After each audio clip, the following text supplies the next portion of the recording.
আল্লাহর নবী বলেন, ওগো সাহাবারাও, ওই জানোয়ারটার সাথে দেখা হয়েছিল, তাকে চিনতে পেরেছো? বলে নাও।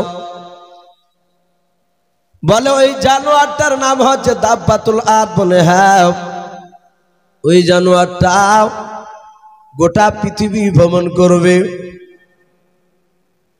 ওই মারওয়া পাহাড় সেদিন চৌচির হয়ে যাবে, ফেটে যাবে। ওই পাহাড় থেকে বাপজি কিয়ামতের আগে বেরিয়ে আসবে। ওই জানোয়ারটার হাতে দুই রকমের দুটো জিনিস থাকবে। ওই জানোয়ারটার ডান হাতে থাকবে হযরতে মুসা নবী পয়গম্বর আলাইহিস সালামের আশা মুবারক লাঠিকা নাও। ওই জানোয়ারটার পা কানা নয় বাবা, তার বাম হাতে থাকবে হযরতে ইউনুস নাই, হযরতে সুলাইমান নবী আলাইহিস সালামের আংটি খানাও। ওই জানোয়ারটা প্রতিটা মানুষের কাছে গিয়ে বলবে, কানু বি আয়াতিনা লা ইউকিনুন। এই বান্দা, তোমাদের কাছে কি জাহান্নামের কথা কোনো আলেম ওলামা শোনায় নাই? তোমাদের কাছে কি কোনো মানুষ জাহান্নামের কথা কি ভয়ের কথা শোনায় নাও? তোমাদের কাছে কি নবী রাসূল আসে নাই? এই কথা বাপজি বলবে। বলার পর যার কপালে বাপজি দাগ টেনে দিবে, ওই ব্যক্তি চিরতরের মতো বাপজি জান্নাতে চলে যাবে। আর বাম হাত দিয়ে সুলাইমান নবীর আংটিখানা যার কপালে মেরে দিবে বাবা ইষ্টে, ওই ব্যক্তি চিরতরের মতো জাহান্নামে চলে যাবে। সাহাবারা বলেন, হুজুর বুঝতে পারলাম। বলে এখন যদি যাও তাহলে ওই জানোয়ারটাকে দেখতে পাবা না। বলে শোনো, তোমরা ওই মানুষটাকে চিনতে পেরেছো কে? বলে না তো। বলে সাহাবা, কয়েকদিন আগে দাজ্জাল সম্পর্কে বলছিলাম, যে লোকটা আমার কথা জিজ্ঞাসা করেছে তার একটা চোখ কি কানা দেখেছো? বলে হ্যাঁ, কানা দেখতে পেয়েছি। বলে সাহাবারাও, যেই দাজ্জালের কথা আমি শোনাচ্ছিলাম সেই দাজ্জালই হয়েছে ওই।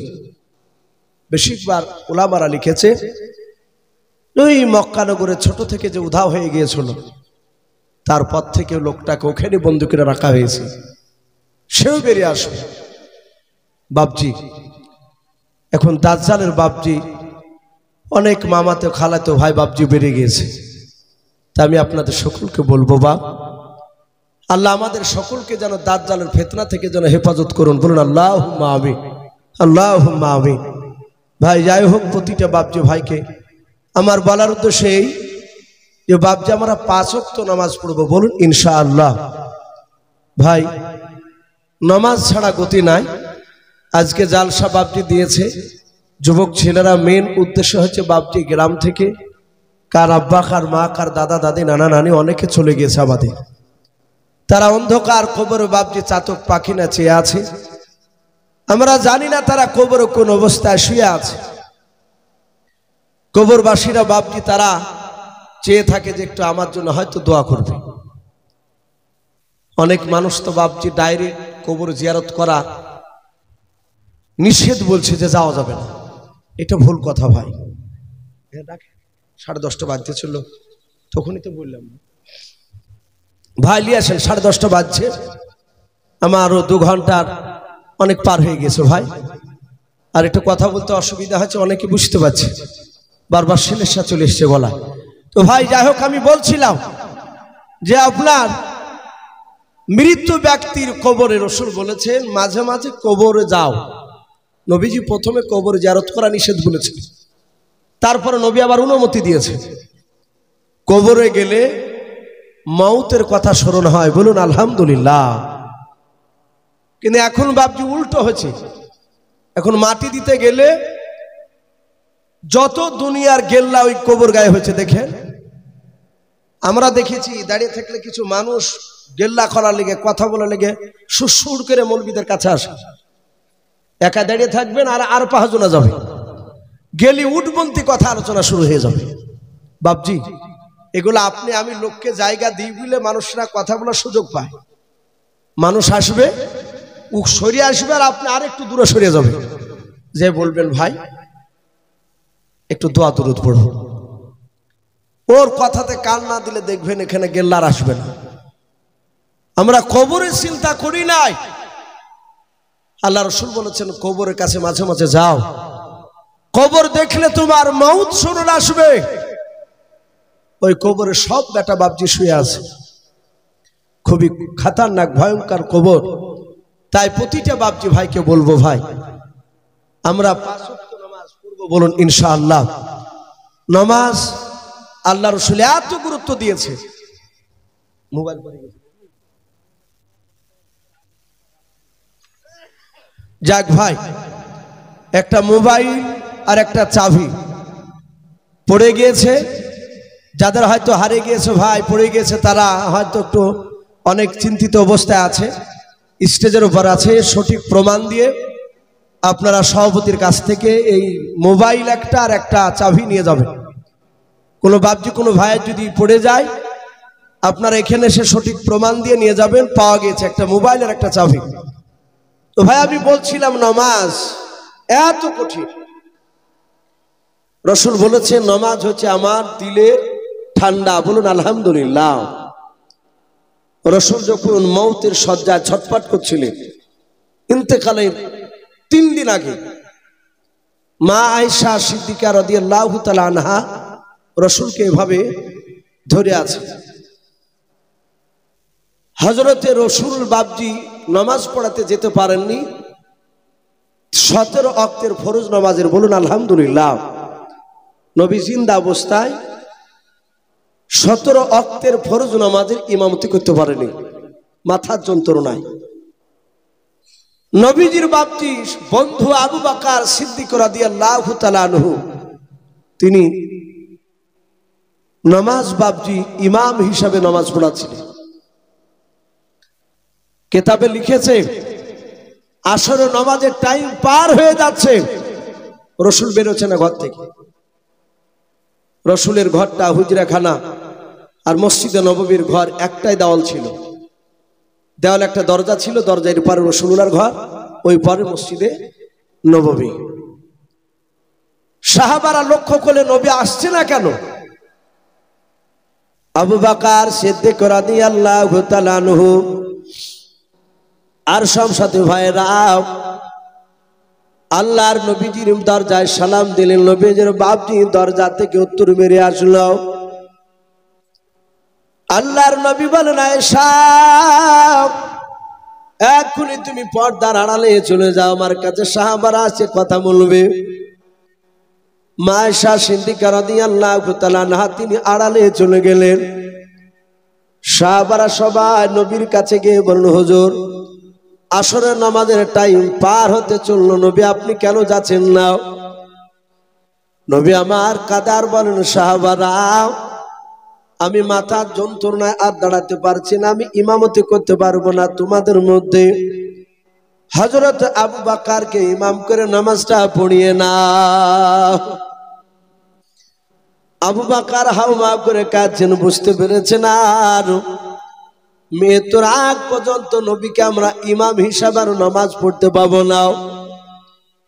আল্লাহর নবী জনাবি মুহাম্মদ রাসূলুল্লাহ সাল্লাল্লাহু তাআলা আলাইহি ওয়াসাল্লাম তার জামাই উসমান গনি রাদিয়াল্লাহু তাআলা আনহু, আলী রাদিয়াল্লাহু তাআলা আনহু আস্তে করে বললেন হুজুর আবু বকরকে ইমামতি করতে দেন না, আবু বকরের দিলটা নরম, উনি নামাজে দাঁড়াতে গিয়ে ইমামতি করতে গিয়ে হয়তো বেহুশ হয়ে পড়ে যাবে। আপনি আমাদের বন্ধু ওমর ফারুক রাদিয়াল্লাহু তাআলা আনহুকে দেন। আল্লাহর নবী জনাবে মুহাম্মদ রাসূলুল্লাহ সাল্লাল্লাহু তাআলা আলাইহি ওয়াসাল্লাম নবী বলেন সাহাবারা আমি আবু বকরকে ছাড়া কাউকে আমি দেব না, আবু বকর ইমামতি করবে। সবাই নবীর কথা শুনে বাপজি নামাজে চলে আসলেন। আবু বকর সিদ্দিক রাদিয়াল্লাহু তাআলা আনহু তিনি ইমাম হিসাবে বাপজি দাঁড়িয়ে গিয়েছেন। আসরের নামাজের তিনি ইমামতি করতে লাগলেন। আবু বকর আল্লাহু আকবার বলে বাপজি তাহরিমা বাদের নিয়াত করলেন। আমার আয়েশা নবীজিকে বাপজি ধরে আছেন, আল্লাহর নবী বলেন, আয়েশা কে নামাজ পড়াই রে আয়েশা? আয়েশা ডাক দিয়ে বলেন, ইয়া রাসূলুল্লাহ, ইয়া হাবিবাল্লাহ, মসজিদে নববীতে ইমামতি করেছেন আমার আব্বাজান আবু বকর। নবী বলেন, আয়েশা একটু আস্তে করে দরজাটা খুলে দাও। দরজা খানা বাবজি খুলে দিলেন। আল্লাহ রাসূল বলেন, ওরে আয়েশা শুনে নাও, আমি সোজা হয়ে দাঁড়াতে পারি না রে আয়েশা, আমাকে পাঁজা মেরে একটু উঁচু করে তুলে ধরাও। আয়েশা বলেন, নবীজিকে পাঁজা মেরে ধরে একটু তুলে ধরলাও। নবী কাঁদছিলেন, চোখ দিয়ে নবীজির পানি ঝরছিল। যাহাতে নবীজিকে তুলে ধরলাম, আর দেখলাম নবীজি কান্না করতে করতে তিনি হাসতে লাগলেন। আল্লাহর নবীজির অর্ধাঙ্গিনী বিবি আয়েশা সিদ্দিকা রাদিয়াল্লাহু তাআলা আনহা ডাক দিয়ে বলেন, ওগো আল্লাহর নবী, যে আপনি কাঁদতে কাঁদতে কেন হাসতেছেন বলেন? ওগো নবী, এই সময় কেন আপনি হাসতেছেন শুনে একটু বলেন। দরদি নবী ডাক দিয়ে বলেন, আয়েশা শুনে নাও, এ হাসিটা দুঃখের হাসি নয় রে আয়েশা, এটা সুখের হাসি, আনন্দের হাসি। বলে, নবী আপনি কেন হাসতেছেন, কাঁদতে কাঁদতে হাসতেন বলেন?